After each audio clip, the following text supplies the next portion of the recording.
ಸಾರು ನಮಸ್ಕಾರ. ಇದೇ ಮಾತನ್ನ ಪುಷ್ಪಕ್ ಸರ್ ಹೇಳಿ ಆಗ ಒಪ್ಕೋತೀನಿ. ಅದ್ಬಿಟ್ಟು ಸುಮ್ಮನೆ ಏನಾದ್ರೂ ಧಮ್ಕಿ ಹಾಕಿದ್ರೆ ಏನೇ ಹುಡುಕ್ತಾ ಇದ್ಯಾ ಮಮಕ ಬಡಗಿ ಯಾಕೆ ನಿನ್ನೆ ಮೈನಾ ಅವ್ ನೋಡಿದ ಕೂಡಲೇ ರುದ್ರಕಾಳಿ ಹಂಗ ಹಾಕಕ್ ಹೋಗಿದ್ಲಲ್ಲ, ನಾನು ಹಾಕ್ತೇನಂತ. ಮಮಕ ಇವಾಗ ಇದ್ರ ಅವಶ್ಯಕತೆ ಬೇಡ ಅನ್ಸುತ್ತೆ ಅಲ್ವಾ ಸರ್?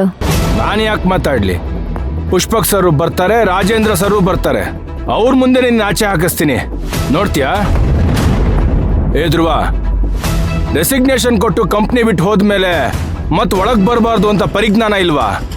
ನೀನ್ ಕೆಲ್ಸ ಬಿಟ್ಟು ಹೋದ್ರೆ ಕಂಪ್ನಿ ರೂಲ್ಸ್ ಚೇಂಜ್ ಆಗ್ಬಿಡತ್ತಾ? ಬಾಲರಾಜ್ ಸರ್, ಸುಮ್ನೆ ಕೂಗಾಡಿ ಬಾಯಿ ನೋಯಿಸ್ಕೋಬೇಡಿ. ನಮ್ಮನ್ನ ವಾಪಸ್ ಬರೋದಕ್ಕೆ ಹೇಳಿದ್ದೆ ಪುಷ್ಪಕ್ ಸರ್. ಅವ್ರ ಹತ್ರ ಹೋಗಿ ಮಾತಾಡಿ, ಸುಮ್ನೆ ಇಲ್ಲಿ ಜಗಳಗಳೆಲ್ಲ ತೆಗಿಬೇಡಿ. ನಾನ್ ಜಗಳ ಮಾಡ್ತಾ ಇದ್ದೀನ? ಜಗಳ ಮಾಡ್ತಿರೋರು ನೀವು. ಇವತ್ ನೀವು ಪ್ರೊಡಕ್ಷನ್ ಬ್ಲಾಕ್ ಬಿಟ್ಟು ಆಚೆ ಹೋದ್ಮೇಲೆನೆ ಕೆಲ್ಸ ಶುರುವಾಗೋದಿಲ್ಲಿ.